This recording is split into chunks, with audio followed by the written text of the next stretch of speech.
বিশেষ করে আজকে আমরা আলোচনা করব পুরুষ মানুষের বন্ধ্যাত্ব রোগ নিয়ে।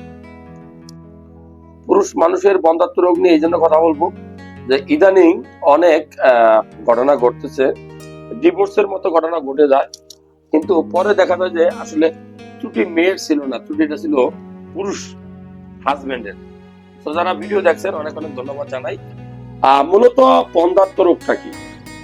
মূলত বন্ধ্যাত্ব রোগটা হলো যখন আপনি বিয়ে করবেন, বিয়ের পরে যদি হাজবেন্ড ওয়াইফ স্বামী স্ত্রীর মিলামিশা হয়, কোনো পদ্ধতি ব্যবহার না করে, কোনো কন্ডম ব্যবহার না করে, কোনো পিল না খায়, কোনো ঔষধ না খায়, কোনো ইনজেকশন না নেয় বাচ্চা নেওয়ার জন্য, তখন যদি 1 বছর, কোথাও কোথাও আমরা বলি 2 বছর তার বাচ্চা না হয়, ওই কন্ডিশনটাকে আমরা বলি বন্ধ্যাত্ব।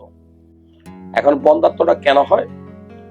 বন্ধ্যাত্বটা হয় মূলত হাজবেন্ড 50% এবং ওয়াইফ 50%। আমি বলবো যে হাজবেন্ড 50% এবং ওয়াইফ 50% নিজেরাই দায়ী থাকে।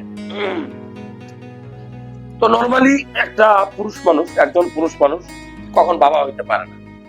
নরমালি একজন পুরুষ মানুষ বাবা হইতে পারে না তখনই যখন তার শুক্রাণু সংখ্যা 0 থাকে।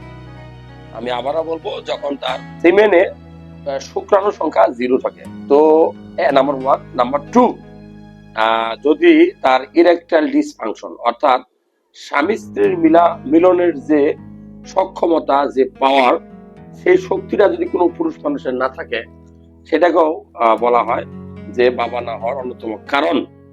আরেকটা হলো যে মেয়েদের ক্ষেত্রে মেয়েরা কেন মা হইতে পারে না?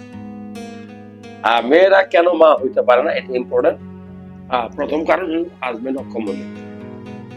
হাজবেন্ড যদি অক্ষম হয়, যেমন হাজবেন্ডের মিলামিশা করার ক্ষমতা থাকে না। নাম্বার 2, হাজবেন্ডের শুক্রাণু 0 হলে। নাম্বার 3, যদি তার টিউব ব্লক থাকে, তার জরায়ুর পাশে যে ফেলোপিয়ান টিউব, সেটা ব্লক থাকে,